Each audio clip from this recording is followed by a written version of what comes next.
Saleena here again. നമ്മൾ ജൂണോടുകൂടി നമ്മുടെ പൊന്നുമക്കളെ സ്കൂളിലേക്ക് അയക്കുവാണ്. എന്നാൽ കഴിയുന്ന ചില ടിപ്സുകൾ പറയണമെന്ന് തോന്നുന്നു. അതിൽ നിങ്ങളെല്ലാം ഒരുപാട് ഓമനിച്ച് വളർത്തുന്ന നമ്മുടെ കുഞ്ഞുമക്കളെ നമ്മൾ ജൂണോടുകൂടി LKGയിലേക്കോ അല്ലെങ്കിൽ UKGയിലേക്കോ പ്രീ പ്രൈമറിയിലേക്കോ അംഗനവാടികളിലേക്കോ ഒക്കെ വിടാൻ പോവാണ്.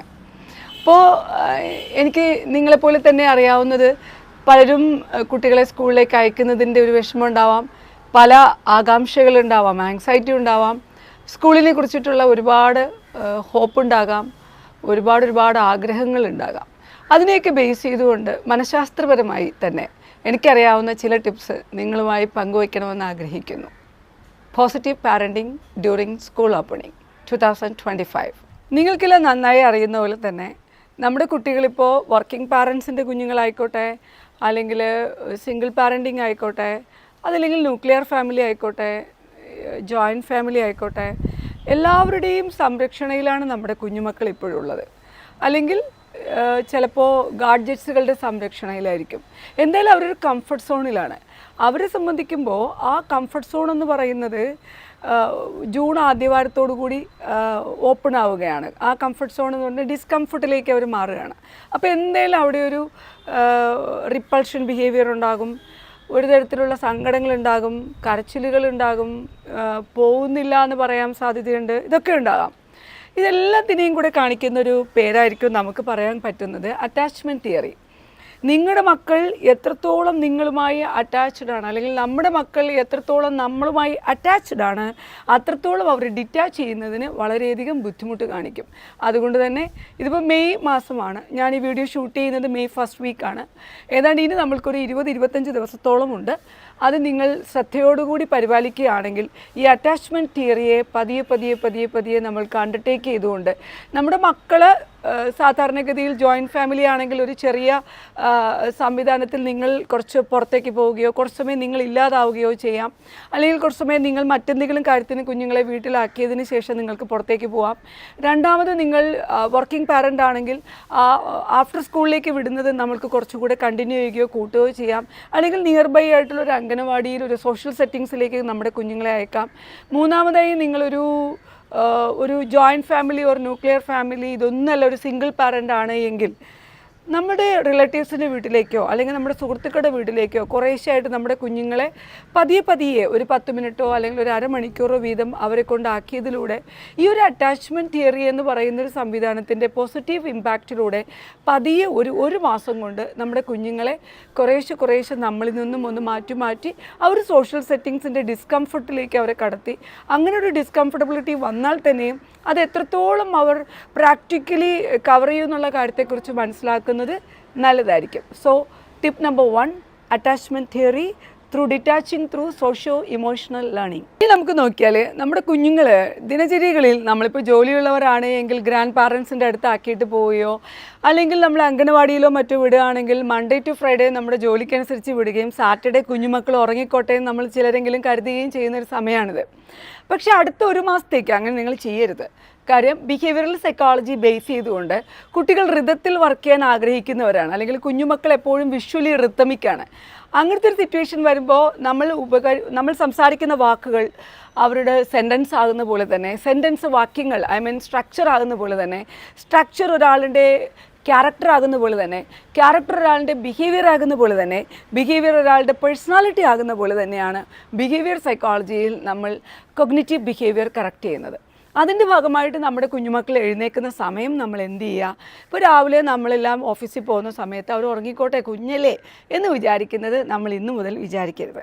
പകരം കുഞ്ഞുമക്കൾ പുതിയ സ്കൂളിലേക്ക് പോവാണ്, പുതിയ യൂണിഫോമാണ്, പുതിയ ഡ്രസ്സൊക്കെയാണ്, അതെല്ലാം എപ്പോഴും പുതിയതെടുത്തിടാതെ അതെല്ലാം നന്നായി കഴുകി വൃത്തിയാക്കി നന്നായി അലക്കി അവർക്ക് കംഫർട്ടബിൾ ആവുന്ന രീതിയിൽ 2-3 തവണകളായി ഈ ദിവസങ്ങളിൽ യൂണിഫോം ഇടുക. ഇട്ടതിന് ശേഷം ആ സ്ഥലങ്ങളിലേക്ക് എപ്പോഴും ശ്രദ്ധിക്കുക, നമ്മുടെ മക്കൾ അവരൊരു കാര്യവുമായ അഡാപ്റ്റേഷൻ എന്ന് പറയുന്നൊരു സംവിധാനമുണ്ട്. അത് ഈ അറ്റാച്ച്മെൻറ്റ് തിയറിയുടെ ഭാഗമാണ്. അഡാപ്റ്റബിലിറ്റി നമ്മൾ കുട്ടികളിൽ കൂട്ടുക. ഈ അഡാപ്റ്റബിലിറ്റി കൂടുന്നതിൻ്റെ ഭാഗമായിട്ട് നമ്മളിപ്പോൾ പുതിയ ഉടുപ്പെടുത്ത് പുതിയ ദിവസം ജൂൺ 1 തന്നെ ഇടണമെന്നൊന്നുമില്ല. അത് നേരത്തെ തന്നെ അലക്കി അതിട്ട് അത് കഴുകി പിന്നെയും അലക്കിയിട്ട് അങ്ങനെ യൂണിഫോമുമായിട്ട് അവരോട് കംഫർട്ടബിൾ ആക്കുക. പല സ്കൂളുകളിലും യൂണിഫോം വെതറൊന്നും നോക്കാതെ ഓരോ അറ്റ്മോസ്ഫിയറിലും ഒന്നും മാറാതെ എല്ലാ സമയവും ഒരേ യൂണിഫോം തന്നെയാണ്. പക്ഷെ നമ്മുടെ മക്കളുടെ ശരീരം ചിലപ്പോൾ അതുമായിട്ട് സ്യൂട്ടാകണമെന്നില്ല. അതുകൊണ്ട് അടുത്ത ഒരു മാസം അതിട്ട് സ്യൂട്ടാക്കുക, അതൊരു പാർട്ടായി ശ്രദ്ധിക്കുക. രണ്ടാമത്തെ കാര്യമാണ് നമ്മുടെ ആഹാരം കഴിക്കുന്നത്. നമ്മുടെ കുഞ്ഞുമക്കളിൽ പലരും നമ്മളുടെ കൗൺസിലിംഗ് ഡെസ്കിൽ ഇരിക്കുമ്പോഴോ അല്ലെങ്കിൽ മെൻറ്ററിംഗ് ഡെസ്കിലോ പറയാറുണ്ട്, ഈവൻ 4 വയസ്സായ കുട്ടികൾക്കും മിക്സിയിൽ ഭക്ഷണം അടിച്ചു കൊടുക്കുകയാണ് നമ്മൾ ചെയ്യുന്നത്. കാരണം നമ്മൾ ചിലപ്പോൾ അവർ ചവച്ചടിച്ച് കഴിക്കില്ലാത്തത് കൊണ്ടായിരിക്കാം, അല്ലെങ്കിൽ നമ്മുടെ സ്നേഹം കൂടുതലായിരിക്കാം, അവർ പെട്ടെന്ന് കഴിക്കാൻ വേണ്ടിയിട്ടായിരിക്കാം. അവിടെ എന്താ നിങ്ങൾ ചെയ്യേണ്ടത്? പക്ഷേ നമ്മൾ സ്കൂളിലേക്ക് വിടുമ്പോൾ അങ്ങനെ ആയിരിക്കില്ല ഒരു ആൻറ്റി കൊടുക്കുന്നത് അല്ലെങ്കിൽ സ്കൂൾ കൊടുക്കുന്നത്. അപ്പോൾ സ്കൂളിൻ്റെ നിയമങ്ങൾക്കനുസരിച്ച് ഫുഡ് കൊടുക്കുന്നതിലേക്കായി ഇപ്പോൾ തന്നെ നല്ലൊരു ഡയറ്റീഷ്യനെ കണ്ടതിന് ശേഷം നമ്മുടെ മക്കളുടെ ബിഹേവിയർ ചേഞ്ചസ് വരാം, ആ റിത്തമിക് പാറ്റേണിലേക്ക് അവർ കടക്കുന്നതിലേക്കായി ആഹാരത്തിൻ്റെ ക്രമീകരണം നമുക്ക് ശ്രദ്ധിക്കാം. ഭയങ്കര പാടാണെന്ന് എനിക്കറിയാം, പക്ഷേ നിങ്ങൾക്ക് കഴിയും. നമ്മുടെ പാരൻറ്റിങ് ടിപ്സിൻ്റെ ഭാഗമായിട്ട് അത് കൃത്യമായി നിങ്ങൾ ചെയ്യണം. ഈവൻ ദോ ഈ ബിസ്ക്കറ്റും മറ്റുള്ള സ്നാക്സും അവോയ്ഡ് ചെയ്തുകൊണ്ട് ഈ ഒരു മാസം നമുക്ക് ചെറിയ കുക്കുംബർ കൊടുത്തു തുടങ്ങാം, മുട്ട പുഴുങ്ങിയത് കൊടുത്തു തുടങ്ങാം, ഏത്തക്ക പുഴുങ്ങിയത് നമുക്ക് കൊടുത്തു തുടങ്ങാം. അവർ കഴിക്കുന്നില്ല എങ്കിൽ ഇലയുടെ ഉണ്ടാക്കി വെച്ച് തുടങ്ങാം. ഇതെല്ലാം തന്നെ ഈ കഴിഞ്ഞ ഒരു മാസവും അടുത്ത ഒരു മാസവും രാവിലെ 10 തൊട്ട് 11 വരെ കഴിക്കുന്നൊരു ശീലമുണ്ടായാൽ മാത്രമേ ജൂൺ 1 അതേ സമയം അവർ ശീലിക്കുള്ളൂ. ഏതാണ്ട് 21 ദിവസം വേണം നമ്മളുടെ ചിന്ത ഒരു ബിഹേവിയറായി കൺവേർട്ട് ചെയ്യുന്നതിന്. നമ്മുടെ ചിന്തകളെ ബിഹേവിയറായിട്ട് കൺവേർട്ട് ചെയ്യണമെങ്കിൽ, കുഞ്ഞുമക്കളിൽ ആ ചിന്ത കൊടുക്കണമെങ്കിൽ നമ്മൾ പാരൻസ് ആക്ഷൻ കൊടുക്കണം. അപ്പോൾ ഈ ആക്ഷനാണ് ഇപ്പോൾ നമുക്കൊരു ഡെമോൺസ്ട്രേഷൻ ആയിട്ടുള്ളൊരു ടിഫിൻ ബോക്സ് നമ്മൾ സെറ്റ് ചെയ്ത് വെക്കുക. സ്കൂളിൽ കൊടുക്കുന്ന ടിഫിൻ ബോക്സിനുള്ളിൽ പ്രത്യേകം ശ്രദ്ധിക്കുക, വണ്ടി ഓടിക്കുക, ഒരു കാർ അതിൻ്റെ മണ്ടയ്ക്കിരിക്കുക, കുറേ മുത്തുകളിരിക്കുക, പലതരം ആക്ടിവിറ്റീസ് ഉള്ള ഗ്ലോബൽ മാർക്കറ്റിങ്ങിൻ്റെ ഭാഗമായി നടത്തുന്ന ടിഫിൻ ബോക്സുകളെ പാടെ ഉപേക്ഷിക്കുക. വളരെ ഹെൽത്തി ആയിട്ടുള്ള, വളരെ സ്റ്റീൽ ബൗളിൽ കൊടുക്കാൻ പറ്റുന്ന, ഹെൽത്തി ബൗളിൽ കൊടുക്കാൻ പറ്റുന്ന ആഹാരം ഇപ്പോഴേ തന്നെ നമ്മൾ പരിചരണത്തിൽ കൊണ്ടുവരിക. എൻ്റെ പൊന്നുമക്കളെ ശ്രദ്ധയോടെ പരിചരിച്ചുകൊണ്ട് തന്നെ 10 മണിക്കുള്ള സ്നാക്സ് അതൊരു സലാഡ് ആയിക്കോട്ടെ, അല്ലെങ്കിൽ ഉച്ചയ്ക്ക് ഒരു ആംല ജ്യൂസ് ആയിക്കോട്ടെ, അത് കഴിഞ്ഞിട്ട് വരുന്നതെല്ലാം ഒരു സാധാരണ ഈ ടിഫിൻ വാങ്ങുന്ന ടിഫിനെല്ലാം തന്നെ മെയ് 30-ാം തീയതി പോയി വാങ്ങാതെ ഇപ്പോഴേ ടിഫിൻ വാങ്ങി ആ ടിഫിൻ ക്യാരിയറിൽ വെച്ച് പതിയെ കൊണ്ടുപോകാം. നമ്മൾ പറയുന്ന പേരാണ് മോക്ക് ടെസ്റ്റിംഗ്. കൃത്യമായിട്ടൊരു മോക്ക് ടെസ്റ്റ് ചെയ്യുന്നത് നല്ലതായിരിക്കും.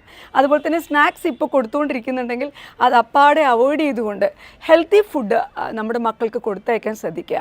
അപ്പോൾ ആഹാരമായി, യൂണിഫോമായി. ഇനിയാണ് അടുത്ത സ്റ്റെപ്പ്. നമ്മുടെ കുഞ്ഞുങ്ങൾക്ക് ഒരു ഡ്രീം ബോർഡ് തയ്യാറാക്കി വെക്കുക. അത് നമ്മൾ ചെക്ക് ബോക്സ് ആണ്. ഒരു കുഞ്ഞു ബോർഡ് വാങ്ങി വെക്കുക. സ്കൂളിലേക്ക് പോകുന്നതിനുള്ള ഡ്രീം ബോർഡ് ആയിരിക്കുക.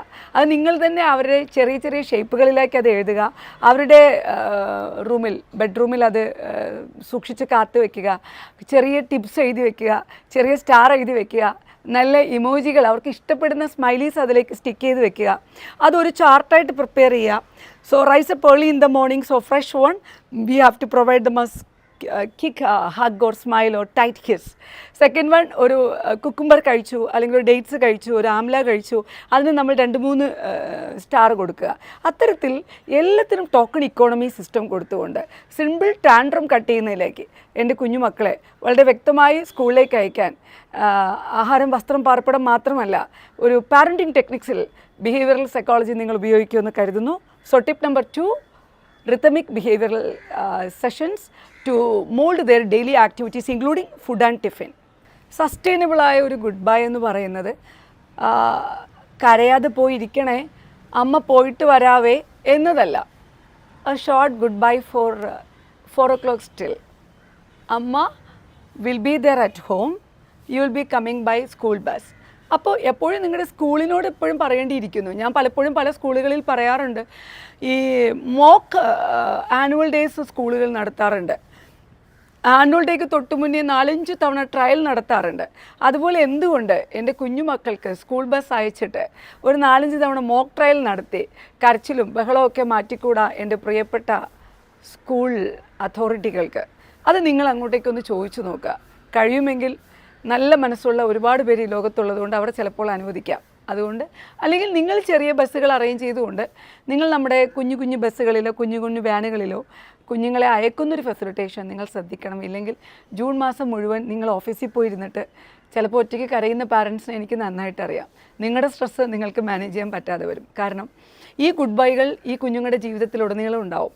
ഓരോ ഇയറിലും അവർ ഓരോ സ്ഥലങ്ങളിലേക്കുള്ള ഗുഡ് ബൈ ആണ്. അത് ഈവൻ ഒരു സ്കൂൾ തുടങ്ങി ഇവന്തോ എനിക്കറിയാം മകൻ 23 വയസ്സാവുമ്പോഴും അവൻ ട്രിപ്പ് പോകുമ്പോൾ എനിക്കൊരു വല്ലാത്ത പെയിൻഫുൾ ഗുഡ് ബൈ ആണ്. അവനങ്ങനെ അല്ലെങ്കിലും. അപ്പോൾ അത് എനിക്കുണ്ടായത് നിങ്ങൾക്കുണ്ടാകാതിരിക്കാൻ നിങ്ങളിപ്പോഴേ പ്രാക്ടീസ് ചെയ്യുന്നത് നല്ലതായിരിക്കും. ഒരുപക്ഷെ നമ്മുടെ പെൺകുഞ്ഞുങ്ങൾ വിവാഹം കഴിച്ച് പോകുന്നത് it's A long good bye.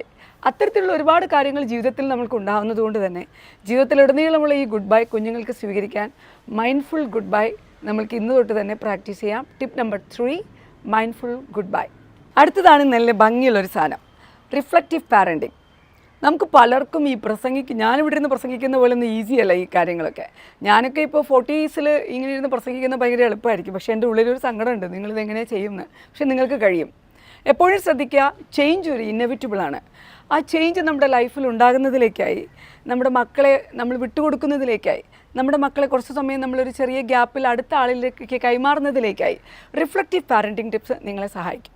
അതിലൊരു പ്രത്യേക കാര്യമാണ്, നമ്മൾ സ്കൂളിലേക്ക് പോയിട്ട് തിരിച്ചു വരുമ്പോൾ നമ്മുടെ അയൽവക്കത്തെ വീട്ടിലേക്കോ ആൻറ്റിയുടെ വീട്ടിലേക്കോ റിലേറ്റീവ്സിൻ്റെയോ കസിൻസിൻ്റെ വീട്ടിലേക്ക് നമ്മുടെ മക്കൾ പോയിട്ട് വരുമ്പോൾ ആരെങ്കിലും നിന്നെ തല്ലിയോ എന്ന് ചോദിക്കുന്നതിന് പകരം, അല്ലെങ്കിൽ എന്തിനാണ് നീ കരഞ്ഞത്, നീ കരഞ്ഞുവോ, ഭക്ഷണം കഴിച്ചുവോ, വീണോ, മുറിഞ്ഞോ, ഇങ്ങനെയൊക്കെ ചോദിക്കുന്ന നെഗറ്റീവ് ടോക്കിന് പകരം ഒരു റിഫ്ലക്റ്റീവ് പാരൻറ്റിങ് ടിപ്സിലേക്ക് നമ്മൾ കിടക്കുകയാണെങ്കിൽ, ഏത് കളറാണ് ഇന്ന് സ്കൂളിൽ പോയിട്ട് ഇഷ്ടപ്പെട്ടൊരു കളർ ഏതാണ്? ഒരു ടീച്ചറമ്മയുടെ എപ്പോഴും നിങ്ങൾ ശ്രദ്ധിക്കുക, ടീച്ചർ എന്ന് നിങ്ങൾ പ്രൊനൗൺസ് ചെയ്യുന്നതിനെക്കാട്ടിൽ ഇപ്പോഴേ ടീച്ചറമ്മ എന്ന് ചോദിച്ചു തുടങ്ങുക. അപ്പോൾ കുഞ്ഞുങ്ങളിലേക്കൊരു മദർലി ഫിഗർ ഒരു ടീച്ചറിലേക്ക് എത്തപ്പെടും. ടീച്ചേഴ്സ് എല്ലാം വളരെ സങ്കടങ്ങളിലാണ്. കാര്യം സ്ട്രെസ്ഫുള്ളാണ്, അവരുടെ ടീച്ചിങ് എഡ്യൂക്കേഷൻ സെക്ടർ തന്നെ സ്ട്രെസ്ഫുള്ളാണെന്നാണ് കണ്ടെത്തിയിരിക്കുന്നത്. അപ്പോൾ അവരോട് ടീച്ചറമ്മ എന്ത് പറഞ്ഞു എന്ന് തുടക്കത്തിൽ ചോദിച്ചാൽ ആ കുഞ്ഞ് 10ാം തരം വരെയും എൻ്റെ ടീച്ചറമ്മ എന്ന വേർഡിലേക്ക് റിഫ്ലക്റ്റ് ചെയ്യപ്പെടും. നിങ്ങളുടെ ക്യാരക്ടർ കുട്ടിയിലേക്ക് റിഫ്ലക്റ്റ് ചെയ്യപ്പെടും. ഈ റിഫ്ലക്ഷൻ വളരെ വളരെ ഇമ്പോർട്ടൻ്റ് ആണ്. അപ്പോൾ ചോദിക്കുക, ടീച്ചറമ്മ ഏത് ഉടുപ്പായി ഇട്ടിരുന്നേ, ഏത് സാരിയാണ് ഇട്ടിരുന്നേ, ഹെയർ സ്റ്റൈൽ എങ്ങനെ ഉണ്ടായിരുന്നു? ഇങ്ങനെ റിഫ്ലക്റ്റ് ചെയ്ത തോട്ട്സിനെ തിരിച്ചു കൊണ്ടുവന്നാൽ അവൻ ആൻസറബിൾ ആവും. അങ്ങനത്തെ ആൻസറബിളിനിടയിൽ അവൻ പലപ്പോഴായിട്ട് പറയും, ഒരാൾ കുത്തി, മാന്തി, തോണ്ടി എന്നൊക്കെ പറയും. ഈ പറയുന്ന എല്ലാം നിങ്ങൾ ഇഗ്നോർ ചെയ്യുക. അത്തരം കാര്യങ്ങളൊക്കെ പതിയെ ഇഗ്നോർ ചെയ്തുകൊണ്ട്, ആഹാ അപ്പോൾ അങ്ങനെ ചെയ്തിരുന്നോ, എന്നാൽ കൂട്ടുകാരൻ്റെ പേരെന്താണ്, കൂട്ടുകാരിയുടെ പേരെന്താണ് തുടങ്ങിയ കാര്യങ്ങളിലേക്ക് കോൺവെർസേഷൻ റിഫ്ലക്റ്റ് ചെയ്ത് കൊണ്ടുപോവാം. ഇങ്ങനത്തെ സംഗതികൾ കൊണ്ടുപോകുമ്പോൾ എളുപ്പം എന്താണെന്ന് ചോദിച്ചാൽ നമ്മുടെ മക്കൾ ആ സ്കൂളിങ്ങിനെ എൻജോയ് ചെയ്ത് തുടങ്ങും. അപ്പോൾ വളരെ പോസിറ്റീവായിട്ടുള്ള ടെർമിനോളജികൾ യൂസ് ചെയ്തുകൊണ്ട് സ്കൂളിൽ നിന്ന് സ്ക്യൂറൽ വന്നു എന്ന് ചോദിക്കാം, സ്കൂളിൽ പൂമ്പാറ്റം ഉണ്ടായിരുന്നു എന്ന് ചോദിക്കാം. അതൊന്നും ഉണ്ടാവില്ല ഇപ്പോഴത്തെ സ്കൂളുകളിൽ ഒരു പരിധി വരെ. എങ്കിലും അങ്ങനത്തെ സാധനങ്ങളൊക്കെ കണ്ടോ എന്ന് ചോദിക്കാം. അപ്പോൾ അതേസമയം നിൻ്റെ അടുത്തിരുന്ന കുഞ്ഞ് കരഞ്ഞോ എന്ന് ചോദിച്ചാൽ കുട്ടിക്ക് അപ്പോഴേക്ക് നിങ്ങൾ കൊടുക്കുന്ന റിഫ്ലക്ഷൻ കരയുക എന്നുള്ളതാണ്. അതേസമയം നല്ല ബ്യൂട്ടിഫുൾ ആയിട്ടുള്ളൊരു ചിരി ഏത് കൂട്ടുകാരനാണ് ഉണ്ടായിരുന്നത്, ഏത് കൂട്ടുകാരത്തിയാണ് ചിരിച്ചതെന്ന് ചോദിക്കുമ്പോഴേക്കും അവൻ്റെ മനസ്സിൽ നിങ്ങൾ കൊടുക്കുന്നത് നാളെ നല്ല ചിരി കണ്ടെത്താനുള്ള ഒരു ഇൻവെസ്റ്റിഗേഷൻ ബുദ്ധിയാണ്. അപ്പോൾ അത്തരത്തിലുള്ള സാധനങ്ങൾ കൊടുത്തുകൊണ്ടേയിരിക്കുക. സ്കൂളിൽ കണ്ടത്, കേട്ടത്, കാണുന്നത്, കേൾക്കുന്നത്, നാളെ കാണാനിടയുള്ള നല്ല കാര്യങ്ങൾ, ഇത്തരം കാര്യങ്ങളൊക്കെ കൊടുക്കുക. നിങ്ങളുടെ ആങ്സൈറ്റി കട്ട് ചെയ്തുകൊണ്ട് നിങ്ങൾ കൊടുക്കുന്ന ഒരു വലിയ കരങ്ങളിലേക്കാണ്. അതായത് ചെറിയ സ്കൂളായാലും വലിയ സ്കൂളായാലും നമ്മൾ കണ്ടെത്തിയ സ്കൂൾ നല്ലതായിരിക്കുമല്ലോ. അപ്പോൾ ആ സ്കൂളിലേക്ക് നമ്മുടെ കുഞ്ഞിനെ കൊടുക്കുമ്പോൾ അവരെ നന്നായി ട്രസ്റ്റ് ചെയ്തിട്ട് തിരികെ വരുമ്പോഴോ പോകുമ്പോഴോ ടീച്ചറമ്മയ്ക്ക് ഹഗ് കൊടുത്തോ എന്ന് ചോദിക്കുക. അത്തരം റിഫ്ലക്റ്റീവ് സെഷൻസിലൂടെ പാരൻറ്റിങ്ങിനെ നമ്മൾ കൊണ്ടുപോയാൽ, so number 4 tips we can say that reflective parenting and it will be very useful for you. നമ്മൾ ചില തിയറികളുണ്ട്. ഒരുപക്ഷെ ഈ തിയറികളൊക്കെ പറയുമ്പോൾ നിങ്ങൾക്ക് തോന്നുമായിരിക്കാം ഈ പാരൻറ്റിങ് ടിപ്പിൽ ഞങ്ങൾക്കിതൊക്കെ എന്താണ്. ചില അവയർനെസ് കൂടെ ഞങ്ങളുടെ ഓരോ വീഡിയോയിലും ഞങ്ങൾ പറയുന്നുണ്ട്. ഡാനിയൽ ഗോൾമാൻ്റെ ഇമോഷണൽ ഇൻ്റലിജൻസ് തിയറി എന്നൊരു സാധനമുണ്ട്, EI. പലപ്പോഴും നമ്മുടെ കുഞ്ഞുങ്ങൾക്ക് നമ്മൾ കൊടുക്കുമ്പോൾ ശ്രദ്ധിക്കാനുള്ളത്, മോന് വിഷമായോ, വിഷമായല്ലേ, അമ്മയ്ക്കറിയാം നിനക്ക് വിഷമായെന്ന്, ഓക്കെ കുഴപ്പമില്ല, വിഷമമുണ്ടാവും, അത് നമുക്ക് അക്സെപ്റ്റ് ചെയ്യണം എന്ന അർത്ഥത്തിൽ. വിഷമിക്കേണ്ട കേട്ടോ, അമ്മ കൂടെയുണ്ട് എന്ന അർത്ഥത്തിലല്ല. വിഷമം ഉണ്ടെന്ന് അമ്മയ്ക്കറിയാം, വിഷമം ഉണ്ടാകും, അതാണ് സംഭവിച്ചത് എന്ന് addressing the negative emotions or may be the sad emotions, ഇതെല്ലാം കുഞ്ഞുങ്ങളിലുള്ളത് നമ്മൾ അഡ്രസ്സ് ചെയ്യേണ്ടിയിരിക്കുന്നു. അതുപോലെ ദേഷ്യം വന്ന, എന്താ നിനക്ക് ദേഷ്യം വന്നോ, നീ അങ്ങനെ ദേഷ്യപ്പെട്ടോ, നീ തെറി പറയോ, ചീത്ത പറയോ, ഇങ്ങനെ ചോദിക്കാതെ ദേഷ്യം വന്നല്ലേ, അപ്പോൾ അമ്മ പറഞ്ഞ വാക്കുകളിൽ നിന്ന് നിനക്ക് ദേഷ്യം വന്നതാണോ, ടീച്ചറമ്മ പറഞ്ഞ വാക്കുകളിൽ നിന്ന് ദേഷ്യം വന്നതാണോ, കൂട്ടുകാർ പറഞ്ഞതിൽ നിന്ന് ദേഷ്യം വന്നതാണോ എന്ന് അഡ്രസ്സ് ചെയ്യണം. So emotional intelligence Daniel Goleman പറഞ്ഞിരിക്കുന്നത്, ഒരു ഇമോഷനെ നമ്മൾ അഡ്രസ്സ് ചെയ്യുന്നതിലൂടെ ആ ഇമോഷൻസ് കവറാകും, അല്ലെങ്കിൽ അത് ഓവർകം ചെയ്യാൻ സസ്റ്റൈനബിളായിട്ട് കുട്ടിക്ക് നമ്മൾ ഒരു ട്രെയിനിങ് കൊടുക്കുന്നതാണ്. അത് കുട്ടിക്കാലത്തേക്ക് കൊടുക്കേണ്ടതാണ്. അപ്പോൾ ഈ സ്കൂളിലേക്ക് പോകുന്നതിന് തൊട്ട് മുന്നേ തന്നെ ഇത്തരത്തിലുള്ള വിഷയങ്ങൾ വരുമ്പോൾ അമ്മയ്ക്കറിയാം നിനക്ക് വിഷമമായിട്ടുണ്ട്, അല്ലെങ്കിൽ അച്ഛനറിയാം നിനക്ക് വിഷമമായിട്ടുണ്ട്, അത് അങ്ങനെ വിഷമം വരും, അമ്മയ്ക്കും അങ്ങനെ ഉണ്ടായിരുന്നു, അത് സ്വാഭാവികമായിട്ടും വരും ദിവസങ്ങളിൽ മാറും എന്ന റിയാലിറ്റി ടച്ചിലൂടെ അങ്ങനെ വിഷമമുണ്ടെന്നും അത് അഡ്രസ്സ് ചെയ്തെന്നും അത് അക്സെപ്റ്റ് ചെയ്തുമെന്ന റിയാലിറ്റിയിലൂടെ എൻ്റെ പ്രിയപ്പെട്ട കുഞ്ഞുമക്കൾക്ക് ഇമോഷണൽ ഇൻ്റലിജൻസ് തിയറി ഇങ്ങനെ വലിയ കാര്യമൊന്നും അല്ലാതെ തന്നെ സാധാരണ നമ്മൾ പണ്ട് വലിയ തറവാടുകളിലൊക്കെ നമ്മുടെ വലിയ അപ്പൂപ്പന്മാരും അപ്പച്ചന്മാരും ഒക്കെ നമുക്ക് പറഞ്ഞു തന്നിരുന്ന കാര്യങ്ങളെ ഞങ്ങളൊക്കെ ഇങ്ങനെയൊക്കെ വന്ന് പറയുന്നു എന്നേ ഉള്ളൂ.